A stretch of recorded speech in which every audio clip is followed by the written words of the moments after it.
मसीह में आप सबको मेरा सलाम। कैसे हैं आप सब? उम्मीद करता हूँ आप सब खैरियत से होंगे। एक बार फिर से मैं आपका भाई एक नए वीडियो के साथ आपके पास हाजिर हुआ हूँ और एक गवाही के साथ आपके साथ आया हूँ। ये गवाही हमारे कोलकाता से, वेस्ट बंगाल से देवानिश भाई की है और आप इनकी जिंदगी में जो घटना इनके साथ घटी, जो इनके साथ हुआ, आप वो आज सुनने जा रहे हैं। आप अंत तक इस वीडियो को देखें। यदि आप नए हैं तो जरूर से आप इसको सब्सक्राइब कर लीजिए और आने वाले टाइम में आपको बहुत ही अद्भुत अद्भुत तरीके से गवाहियां इस चैनल में मिलेंगी। तो आइए हम लोग गवाही की ओर आगे बढ़ते हैं। सबको जय मसीह की और धन्यवाद। आज मेरा नाम देवानिश शाह है, मैं कोलकाता से बिलोंग करता हूँ और आज मैं आपके पास प्रभु का गवाही लेके आने वाला हूँ, जो जिंदा और सच्चा खुदा है, जो सच्चाई में हम लोग को बुलाया है। उनके बारे में मैं जो ज़िंदगी में मैंने प्रभु का आशीष और प्रभु का वचन कैसे मैंने पाया है, ये मैं आपके साथ आज शेयर करने वाला हूँ। तो मैं जब बचपन में था तो बचपन में मेरे एक शौक़ था कि मैं इस सब धर्म के बारे में जानूं कि ईश्वर कैसे काम करता है, ईश्वर कौन है और इसमें सच्चाई में क्या है। तो मैं इस बचपन से ही पूजा पाठ में था और बहुत मंदिरों में भी घुमा हूँ। मैंने गीता भी पढ़ा है और मंदिर में मैं सब कुछ रीति रिवाज भी कर चुका हूँ। इनफैक्ट मेरे घर में बहुत बड़ा मूर्ति था, मंदिर था, जो मैं सुबह और शाम दोनों टाइम पे ही मैं पूजा करता था। लेकिन मेरा ज़िंदगी में जितना भी पूजा पाठ कर लूँ, जितना भी मंदिर घूम लूँ, जितना भी तीर्थ यात्रा कर लूँ, मेरा ज़िंदगी एकदम पवित्र नहीं था। मेरा ज़िंदगी में मेरा चाल चलन एकदम भी एक स्वस्थ इंसान का लक्षण बिल्कुल भी नहीं था। मैं दारू पीता था, मैं ड्रग्स करता था, मेरा पढ़ाई में, करियर में मेरा उतना फोकस नहीं था, लेकिन मैं पढ़ाई में एक्सेल करता था। इस बावजूद भी मेरा पढ़ाई में या करियर में उतना मेरा फोकस नहीं था। तो उस बीच में मेरा डैड उस हार्ट अटैक हुआ था, तो उस बीच में वो चल बसे। तो उसके बाद से मैं डिप्रेशन में चला गया, क्योंकि मेरा परिवार में उतना कोई मेरे को पसंद नहीं करता और मेरा परिवार में कंपटीशन रहता था, जो अभी भी है। और सब कुछ कंपटीशन के हिसाब से चलता है कि कौन कितना पैसा कमा रहा है, कौन कितना एस्टेब्लिश है, और इस हिसाब से तुमको प्रायोरिटी मिलेगा या तो नहीं मिलेगा। तो उसके बाद से मैं 2013 साल के बाद से मैं बहुत ही डिप्रेशन में था, गलत संग में था। जिनसे मिल पाता था, जो भी मुझसे बात करता था, मैं उसी के साथ दोस्त बन जाता था। तो इसी के चक्कर में मैं बहुत सारे गलत इंसान, गलत आदमियों के पास गया था। स्कूल छोड़ के मैं ट्रेनों में घूमता रहता था मेरे दोस्त के साथ, लड़कीबाजी करता था, जो भी लड़की पसंद आए उसके पीछे चला जाता था। और कुछ फैमिली में कुछ मतलब चाहता था कि मेरे को रिस्पेक्ट मिले, पोजीशन मिले, सब कोई मेरे को प्यार करे, लेकिन उसके लिए जो खुद को जो तैयार करना पड़ता है, खुद को निहारना पड़ता है, तराशना पड़ता है, ये सब मेरे को उतना आइडिया नहीं था। इरफान खान का एक बहुत अच्छा डायलॉग है एक सिनेमा का, कि ज़िंदगी में जब हम लोग संभलना शुरू करते हैं तब तक ज़िंदगी बहुत गुजर जाता है।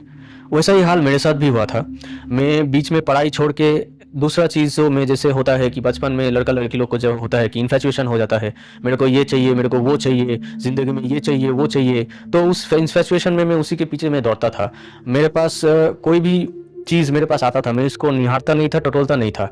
मैं देखता नहीं था कि उसका कॉन्सिक्वेंस क्या है, कि वो करने से मेरे को क्या मिलेगा। मेरे को सिर्फ ये लगता था कि मुझे आज वो प्लेजर मिल रहा है, मुझे आज ये हासिल हो रहा है, तो मैं ये करूँगा। इसी बीच में बहुत सारा हरि कीर्तन करता था, पूजा पाठ भी करता था, बहुत नियम कानून फॉलो करता था। पुराण और जितना भी हिंदू देव देवियों का कहानी है, उन सब में मैं लीन था। मैं महादेव का सेवक था, मेरा यहाँ पे 2 तिलक लगा रहता था। मैं श्रावण सोमवार हर नियम मानता था, लेकिन मेरे ज़िंदगी में कोई सच्चाई नहीं था। मैं एक गुमशुदा इंसान की तरह बस भटकता रहता था। कोई मुझसे प्यार भी नहीं करता था और ना ही मैं किसी के पास अपना सिर रखने के लिए जगह मिलता था। तो इसी दौरान, इसी चक्कर में, ये सब करते करते मेरे एक लड़की से मुलाकात हुआ और वो लड़की से मुझे मतलब इन्फैचुएशन वाला प्यार हो गया था। मुझे ये मालूम नहीं था कि वो लड़की का मतलब कहाँ से क्या थी, क्या करती थी, क्या नहीं करती थी। 1-2 महीना का मुलाकात से ही मेरे को उससे इन्फैचुएशन जैसा प्यार हो गया। रियलिटी में उस लड़की को मेरे पर कोई फ्यूचर नज़र नहीं आया, इसीलिए वो मेरे को मतलब रिजेक्ट भी नहीं की, अवॉइड भी नहीं की, लेकिन मेरे को अपना रास्ता नापने के लिए इशारा दे दिया। लेकिन मुझे ये मालूम नहीं था कि वो लड़की कहाँ जाती थी, क्या करती थी। एक दिन वो मेरे को ऐसे ही बुला के ले गया था चर्च में। तो मैं चर्च में गया, मैं जाके देखा कि वहाँ पे गिटार बज रहा है, ड्रम बज रहा है, लोग चिल्ला रहे थे। मैं देख के सोच रहा था कि ऐसा क्या ईश्वर है जिसको गिटार, ड्रम और चिल्ला चिल्ला के, म्यूजिक बजा के जिसको आराधना करे। ऐसा कौन सा ईश्वर है? हम लोग तो ईश्वर को पवित्र मानते हैं, नियम कानून में रहते हैं, सफ़ेद कपड़ा पहनते हैं, नहाते हैं, नियम कानून करते हैं, ये नहीं खाएंगे, वो नहीं खाएंगे। ये कैसा आराधना है भाई? तो उसके बाद मैं जब वहाँ पे पहले बार गया, मैं तो चौंक गया था। तो उसके बाद से मैं उस लड़की को इम्प्रेस करने के चक्कर में बाइबल पढ़ना शुरू कर दिया था कि मेरे को भी दिखाना है कि मुझे बाइबल आता है। तो मैं जब बाइबल पढ़ा उससे पहले मैं कुरान भी पढ़ा हूँ। जब मैं कॉलेज में था, एक कुरान का एक मतलब मुस्लिम लड़का लोग था जो अपना मस्जिद से कुरान फ्री में बांटता था, तो मैं उन लोग से नंबर लेके कुरान भी मैं पढ़ा हूँ। उससे पहले गीता भी पढ़ा हूँ। मेरा मन बहुत गीता पढ़ने के बाद मेरा मन बहुत अच्छा हो गया था, मैं एनलाइटेंड हो गया था, मेरा नॉलेज बढ़ गया था। कुरान पढ़ने के बाद मैं खुदा का जो मेहरबानी होता है वो पढ़ने के बाद मेरे को मालूम चला था कि असल में हम लोग का मन में कैसा अल्लाह आके रहता है। लेकिन जब मैं बाइबल पढ़ा था, उस बाइबल में मेरे को सच्चाई, प्यार, विश्वास, सांत्वना और असली में ईश्वर हम लोग को कैसे देखता है उनकी आंख से, ये मेरे को सच्चाई नजर आया। जब मैं ईश्वर कैसा जिंदगी हम लोग को देना चाहता है, उस जिंदगी में कैसे हम लोग तैयार हो सकते हैं, कैसे हम लोग को मुश्किलों में, परेशानी में ईश्वर हम लोग को कैसे बनाता है। तो देवानीश भाई, जैसे कि आपने बताया कि आप किसी लड़की के साथ में एक रिलेशन में थे जिसने आपको चर्च का रास्ता दिखाया, जिसने आपको चर्च तक लेके जो गई। तो सवाल ये है कि आप उसके साथ कितने टाइम से रिलेशन में थे, और जिस लड़की ने आपको चर्च के बारे में बताया, क्या वो क्रिश्चियन थी या वो भी कन्वर्टेड थी? और इसी के साथ साथ जब आप चर्च में गए तो आपने ऐसा क्या अनुभव किया, और उसके बाद से क्या आप लोग रेगुलरली चर्च जाने लगे? और इसी के साथ साथ आप लोगों का रिलेशनशिप कितना टाइम से था, और आप लोगों ने शादी करने के लिए क्या सोचा था कि आने वाले वक्त में आप लोग क्या करेंगे? और जब वो आपको चर्च की ओर लेके गई तो आपके मन में क्या ख्याल आया कि क्या मैं क्रिश्चियन बना, ये मुझे क्रिश्चियन बनाना चाह रही है या क्या आ रहा है? क्योंकि बहुत से लोग बोलते हैं, हमने बहुत से लोगों के मुंह से सुना है, ये तो किसी लड़की के चक्कर में क्रिश्चियन बना है या किसी लड़का के चक्कर में क्रिश्चियन बना है। ठीक है, तो आप उनको क्या जवाब देंगे जो ऐसे लोग बोलते हैं? तो आपका रिलेशनशिप उसके बाद कैसा रहा? क्या वो आपके साथ कितना टाइम तक थी? फिर उसने आपको कैसे करके क्या सिखाया? इस बात को आप हमारे दर्शक को जरूर बताएं।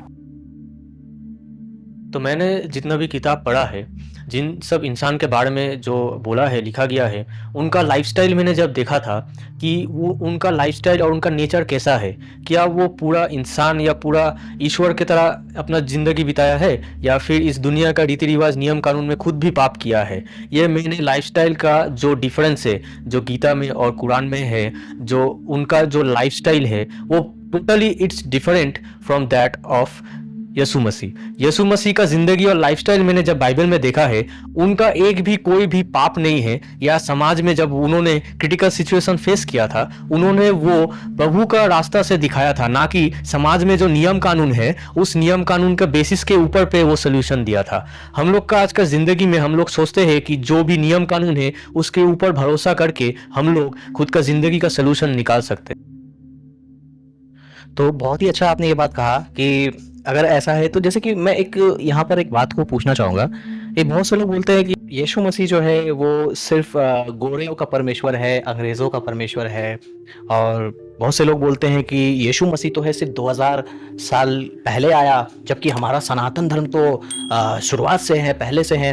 तो ऐसा क्यों बोलते हैं? मैं ये आपसे जानना चाहता हूँ, समझना चाहता हूँ कि क्या यीशु मसीह जो है वो सिर्फ और सिर्फ एक पर्टिकुलर प्लेस, एक पर्टिकुलर जाति के लिए आए थे? बाइबल इसके बारे में क्या कहता है? बाइबल क्या कहता है? और अन्य धर्मों में ऐसी क्या बातें लिखी है? जैसे कि आपने कहा कि आपने कुछ ऐसे चीजें हैं, तो मैं फिर से आप लोगों से ये कहना चाहूंगा कि मेरा कभी भी मैंने हमारा या इस चैनल का मोटिव ये नहीं है कि आपको रिलीजन को छोटा किया जाए या कुछ किया जाए। जो चीज लिखा है, जो चीज लिखा है उसी को हम लोग बात करना चाह रहे हैं। तो जैसे कि ऐसा उन्होंने किया, और जब हम जीसस के लाइफ को कंपेयर करते हैं उससे, तो टोटली अलग दिखता है। और जीसस जो है होली, मतलब इतना पाक है, वो हर एक चीजों से पाक है। तो फिर आप मुझे ये बताएं, इस तरीके से मतलब लोगों को हम ये बात बता सकते हैं कि नहीं, यीशु मसीह सारे लोगों के लिए, हर किसी के लिए, क्योंकि लिखा तो है बाइबल में कि वो सबके लिए है।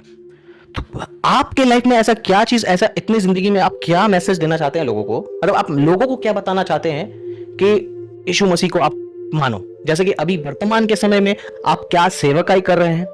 जैसे कि आपने कहा कि आप एवेंजलिज्म, स्ट्रीट एवेंजलिज्म करते हैं, तो आप स्ट्रीट एवेंजलिज्म के दौरान ऐसे बहुत सारे लोग आपको मुस्लिम मिलते होंगे, आपको हिंदू मिलते होंगे, आपको नाना प्रकार के रिलीजन के लोग मिलते होंगे, आपके पास बहुत सारा प्रश्न भी आता होगा। तो उन प्रश्नों को दर्शकों के साथ आप साझा करें। जी, ऐसा तो क्वेश्चन बहुत लोग ये करता है कि अलग क्या है और इसमें से क्यों मैं इसको चुना हूँ। तो मैं ये थोड़े देर में पहले से ये बताना चाहता हूँ कि हर एक धर्म में वो एक एक जगह का ऊपर है। जैसे मैक्सिको में एक धर्म है, ब्राज़ील में एक तरह का धर्म है, अफ्रीका में बहुत सारा छोटा छोटा धर्म है, इस भारतवर्ष में जैसे एक धर्म है, जैसे आपका रशिया में हो गया या फिर दूसरा कंट्री में जैसे ले ले अरब कंट्रीज में एक धर्म है, आप ये देखेंगे कि ये जो जितना भी धर्म है ये एक स्टोरी लाइन है जो ऊपर से किसी पीढ़ी दर पीढ़ी से पास ऑन होके होके आ रहा है। ये स्टोरी उसी जगह का ऊपर है जिस जगह पे एक समुदाय के लोग रहते हैं। लेकिन ऐसा तो नहीं हो सकता है कि जो ईश्वर है वो एक ही इंसान बनाया, एक ही धरती बनाया और उस वो अलग अलग धर्म में इंसान के पास आके अपने आप को रिवील करेगा। ऐसा तो हो नहीं सकता है। इसीलिए जब मैं बाइबल से देखता हूँ, मैं देखता हूँ कि उत्पत्ति के समय में जब धरती ईश्वर ने बनाया है तब उस समय में क्या हुआ था और कौन था और किससे उन्होंने बात किया था। यीशु मसीह के बारे में मैं जो देखा हूँ कि यीशु मसीह हमेशा सबको पुकारते हैं नाम से और सच्चाई में। वो किसी रीति रिवाज में या फिर किसी नियम कानून में किसी को नहीं बुलाते हैं, वो पुकारता है सच्चाई में। वो कहता है कि मैं ही जिंदगी हूँ, मैं ही जीवन हूँ और मैं ही सच्चाई हूँ। मैंने यीशु मसीह को सच्चाई में देखा है कि जिंदगी के सच्चाई में यीशु मसीह जो कि खुदा ईश्वर है वो कैसे इंसानों से बात करता है। ईश्वर कहता है कि अगर तुम अपना हृदय को साफ रखोगे और खुल के मुझे पुकारोगे तो मैं तुम्हारे पास आऊँगा। तो इसीलिए मैं सब कुछ नियम कानून छोड़ के जो सच्चाई यीशु मसीह ने जो बाइबल में बोला गया है, जो कि पुराना नियम में जो ईश्वर था वही यीशु मसीह था, नया नियम में जो ईश्वर जो मृत्यु से जीवन में वापस आया है वही ईश्वर है। और इसी ईश्वर ने हमें भरोसा दिलाया है कि जिंदगी में दुख, दर्द, पीड़ा, कष्ट सब कुछ रहेगा, क्योंकि हम लोग अपना फीलिंग्स में जीते हैं। और अगर हम लोग हमेशा जो चाहते हैं वही मिल जाएगा तो हम लोग हमेशा सुखी रहेंगे और कभी भी कोई चीज़ का वैल्यू समझ में नहीं आएगा। कभी हम लोग ईश्वर को नहीं ढूंढेंगे क्योंकि हम लोग हमेशा खुश रहेंगे। तो बहुत अच्छा आपने ये बात बताया, लेकिन ऐसा मतलब अभी जिस तरीके से आप रीच कर रहे हैं लोगों के बीच में जाकर, अभी आपका क्या एक पैगाम है जो हमें लाइव देख रहे हैं, जो हमें ऑनलाइन देख रहे हैं, उनके लिए आपका क्या मैसेज है? क्या आप उनको बताना चाहते हैं? मतलब आपने अपने लाइफ में क्या ऐसा चीज ठान लिया है कि यही चीज जो है अब मेरे लिए सही है, पीछे जो कुछ रह गया उसको आपको छोड़ देना है, और आपने सिर्फ और सिर्फ यीशु को अपना लिया। तो आप हमारे दर्शकों को जो हमें देख रहे हैं, जो हमें सुन रहे हैं, आप उनको क्या मैसेज देना चाहते हैं? हाँ साजिद, थैंक यू ये क्वेश्चन करने के लिए। अभी भी जो लोग ये मान के चलते हैं कि ईश्वर से हमारा क्या होगा या ऊपर वाले से मेरा क्या काम है, मैं ऊपर वाले के साथ ये चल के मान के मेरे को क्या मिलेगा, मैं उनको ये सच्चाई उनसे बताना चाहता हूँ कि ईश्वर जो भी करता है ना वो परमानेंट करता है, वो कभी चला नहीं जाता है। जो भी काम हम लोग सोचते हैं इस दुनियादारी के बारे में या दुनिया से हम लोग जो भी सीखते हैं, जो भी बड़े लोग से जानते हैं या छोटा लोग से देखते हैं, जो आँख से देख के सीखता है वो हम लोग खुद के ऊपर अप्लाई करते हैं, फिर वो देख के हम लोग चलने का कोशिश करता है, उसमें रिजल्ट मिला तो मिला, नहीं मिला तो नहीं मिला, let's move on. It's not a permanent thing, वो परमानेंट नहीं होता है। यीशु मसीह और यीशु का जो है ऊपर वाले का काम हमेशा परमानेंट होता है। वो जो भी करते हैं वो पत्थर की लकीर है, वो आपसे ज़िंदगी में कभी मिटेगा नहीं। इसीलिए मैं उनसे ये कहना चाहता हूँ कि आप जो सच्चाई मान के चल रहे हैं असल में वो एक छलावा है, क्योंकि जिस ज़िंदगी आपको मिला है, जो चीज़ आप लेके खेल रहे हो वो भी ईश्वर से आया है। इसीलिए मैं आपसे ये सब कोई से अनुरोध करता हूँ कि ज़िंदगी में आप जैसे भी हो, अभी आपका दुख, दर्द, पीड़ा सब कुछ रहेगा, क्योंकि हमें सच्चाई पीड़ा के अलावा नज़र नहीं आता है। अगर हमें दुख नहीं मिलेगा तो हम ईश्वर की तरफ देखेंगे नहीं, हम हमेशा सुखी रहेंगे और अपने आप में ही डूबे रहेंगे। इसीलिए वो सच्चाई नहीं है, वो एक छलावा है। असली ज़िंदगी सिर्फ ऊपर वाला ही दे सकता है, और जो चीज़ ऊपर वाला हम लोग का ज़िंदगी में करता है वो परमानेंट है। वो परमानेंट है, वो कोई मिटा नहीं सकता, कोई शक्ति उसे छीन नहीं सकता है। वो पैसे से नहीं आता है, वो हाथ का मेहनत से नहीं आता है, वो ऊपर वाले के आशीर्वाद से ही एकमात्र आता है। तो दोस्तों, आपने सुना, देखा किस तरीके से लोगों की ज़िंदगी में गवाहियाँ बनती है। आपने देखा कि कैसे इस भाई की ज़िंदगी में प्रभु ने अद्भुत काम किया है। आप देख रहे हैं कि डे बाय डे लोगों की ज़िंदगी में प्रभु अचंभित काम कर रहे हैं।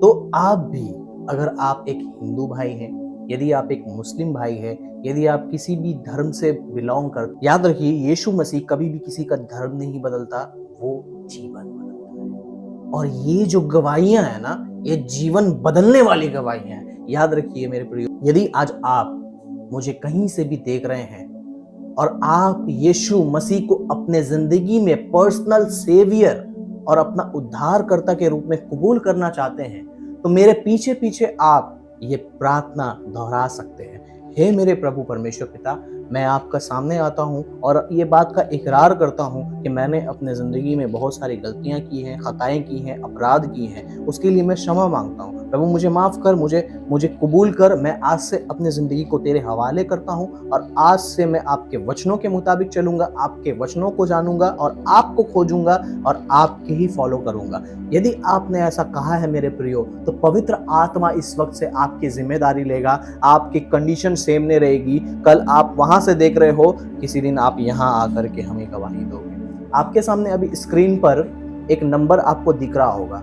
उस नंबर पे आप अपनी गवाहियां शेयर कर सकते हो। यदि आपको लगता है कि नहीं, मेरी भी जिंदगी में प्रभु ने कुछ काम किया। यदि आप किसी भी स्टेट से या किसी भी जगह से हमें देख रहे हो, किसी भी जगह से देख रहे हो भारत के अंदर, तो आप जरूर से इस नंबर पे कांटेक्ट कीजिए। मुनासिब हुआ तो हम आपके पास पहुंच जाएंगे या तो आपको हम अपने यहाँ पर बुला लेंगे। आपकी गवाही लोगों की ज़िंदगी में बहुत ही मोटिवेशन का कारण होगी। ये स्क्रीन पे दिख रहा नंबर की वजह से आप हमें व्हाट्सएप के थ्रू आप हमें अपनी गवाहियाँ बता सकते हैं। हम आपकी गवाहियों को रिकॉर्ड करके लाखों लोगों तक पहुँचाएंगे। और इसी के साथ साथ मैं आपसे गुजारिश करूँगा, अगर आप इस मिनिस्ट्री में किसी भी तरीके का सपोर्ट करना चाहते हैं तो स्क्रीन पर आपको जो दिख रहा है QR कोड, उसको आप स्कैन करके और डिस्क्रिप्शन में दिए डिटेल के जरिए आप हमारी सेवकाई में बीज बो सकते हैं। उसके लिए खुदावन आपको बहुत बरकत दे। Shalom to everyone.